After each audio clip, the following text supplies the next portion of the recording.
Praise the lord. ఈరోజు వాగ్దానం కీర్తనల గ్రంథం 118 కీర్తన 6వ వచనం. యెహోవా నా పక్షమున ఉన్నాడు, నేను భయపడను. చాలామంది వారి జీవితాల్లో ఎన్నో చిన్న చిన్న విషయాలను చూసి భయపడుతూ ఉంటారు. చాలా చిన్న చిన్న సమస్యలకే కృంగిపోతూ ఉంటారు. మా పక్షంలో ఎవరు లేరు, మా పక్షమున మా కుటుంబీకులు లేరు, మాకు తోడుగా మా బంధువులు లేరు, మేము ఒక్కరమే, ఒక కుటుంబీకులమే అని చెప్పి ఎంతోమంది చాలా బాధపడుతూ నిరుత్సాహపడుతూ మాట్లాడేవారు ఎవరు కూడా మా పక్షమున లేరు అని చెప్పి ఎంతో కృంగిపోతూ ఉంటారు. ఈ రోజున ఆ భయపడేటువంటి ప్రజలమైన మనకి దేవుడు మాట్లాడుతున్నాడు. నేను మీ పక్షమున ఉన్నాడు, నేను మీ పక్షంలో ఉన్నాను, మీరు భయపడకుడి. ఆయన మన పక్షముగా ఉండగా ఈ లోకంలో మనం దేనికి కూడా భయపడేవారిగా ఉండకూడదు పిల్లలారా.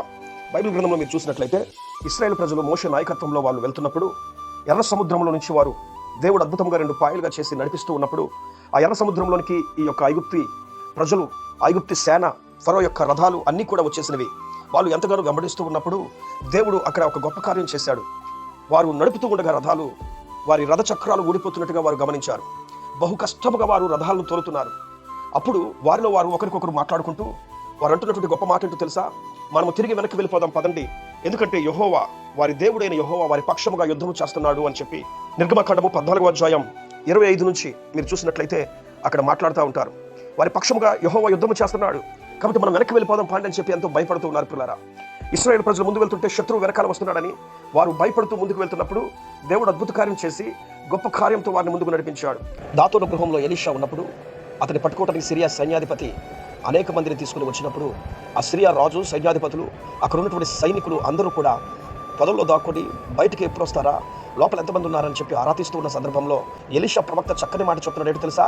భయపడవద్దు, మన పక్షమున ఉన్నవారు వారికంటే అధికులు అనేటువంటి మాటను చెప్తున్నాడు. ఈ రోజున మన పక్షంలో ఎవరు లేరని అనుకుంటున్నావా?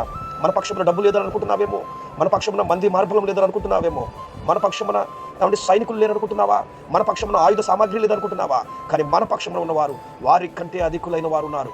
సంఖ్యలో గొప్పవాళ్ళు, యుద్ధ సామాగ్రిలో గొప్పవాళ్ళు, యుద్ధ నైపుణ్యతలో గొప్పవాళ్ళు, బలాఢ్యులు, పరలోక సంబంధమైన గొప్ప సైన్య సమూహాలు మన పక్షముగా ఉన్నారని చెప్పి తన పనివాడికి చెప్పి ప్రార్థన చేయగా పనివాడు కళ్ళు తెరిచి ఓపెన్ చేసి చూడగా ఎలీషా ఇంటి చుట్టూ కూడా, వారు ఉన్నటువంటి గృహం చుట్టూ కూడా పరలోక సైన్య సమూహం దిగి ఉన్నట్లుగా కనబడింది పిల్లారా.